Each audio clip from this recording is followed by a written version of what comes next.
నమస్తే భోస్కుమరి. కూటమి ప్రభుత్వాన్ని రోజా గారు సవాల్ చేస్తున్నారు. ఇప్పుడు మామూలుగా రోజా గారు ఎప్పుడన్నా మైక్ తీసుకుని బయటకు వచ్చి మాట్లాడితే, ఇదిగో ఆడుదాం ఆంధ్ర కుంభకోణం చేసేసింది, టికెట్లు అమ్మేసుకుంటుంది, రేపు అరెస్ట్ కాబోతుంది, ఎల్లుండి అరెస్ట్ కాబోతుంది. నాకు తెలిసి మీరు కావాలంటే రోజా అరెస్ట్ అని చెప్పేసి యూట్యూబ్ లోనో లేకపోతే గూగుల్లోనో సెర్చ్ చేసి చూడండి ఒకసారి. కొన్ని వందల వేల వీడియోలు పెట్టుకొస్తాయి. రోజా అరెస్ట్, రోజా అరెస్ట్, రోజా రేపు అరెస్ట్, రోజా ఈరోజు అరెస్ట్, రేపు అరెస్ట్, ఇట్లాగా విపరీతమైన తమ్ములేసి వస్తాయి.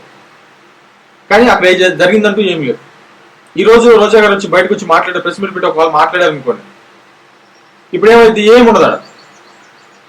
మామూలుగా మరుసటి రోజు ఆమె ఆ కుంభకోణం చేసింది, ఈ కుంభకోణం చేసింది అని చెప్పేసి వాళ్ళకి సంబంధించినటువంటి ఛానల్స్ లో డిబేట్లు పెట్టడం లేకపోతే ప్రోగ్రామ్ చేయడం చేస్తారు.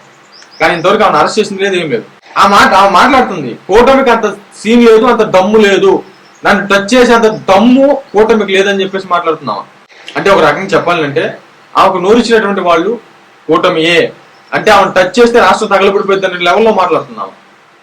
అంటే ఒక రకంగా చెప్పాలంటే రోజా గారు లాంటి వ్యక్తి కూటమిని బెదిరిస్తోంది, కూటమిని అవహేళనగా చేసి మాట్లాడేటువంటి ప్రయత్నం చేస్తుంది.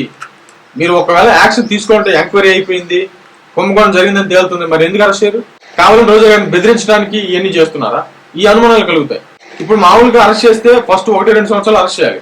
లేదు తర్వాత అరెస్ట్ చేసే ప్రయత్నం చేస్తే అప్పుడేమవుతుందంటే వైసీపీ పార్టీకి సింపతి అవుతుంది. ఎందుకంటే అరెస్ట్ చేస్తే ఆమె వచ్చి ప్రెస్ మీట్ పెట్టి ఉదయం సాయంత్రం ఎడుతూనే ఉంటుంది కాబట్టి ఎంతో కొంత సింపతి గెయిన్ అయ్యేటువంటి పరిస్థితులు ఉంటాయనేటువంటి విధంగా ఇప్పుడైతే చేస్తే ఇప్పుడు అరెస్ట్ చేయాలి. ఒకవేళ నిజంగా ఆమె చేస్తుంటే, లేదు ఆ పానీలు అని చెప్పేసి ఆమె ఇంకా రెచ్చిపోయిన తర్వాత చేస్తే అది వైసీపీ ప్లస్ అవుతుందో మైనస్ అవుతుంది. అంటే ఒక రకంగా చెప్పాలంటే ఒక పెద్ద కూటమి పార్టీని రోజా గారు లాంటి వ్యక్తి ఛాలెంజ్ చేస్తున్నారు, ముట్టుకుంటే రాష్ట్రం తగలబడిపోయిందని లెవెల్లో మాట్లాడుతున్నారు. మరి ఇది కూటమికి అవమానమా కాదా?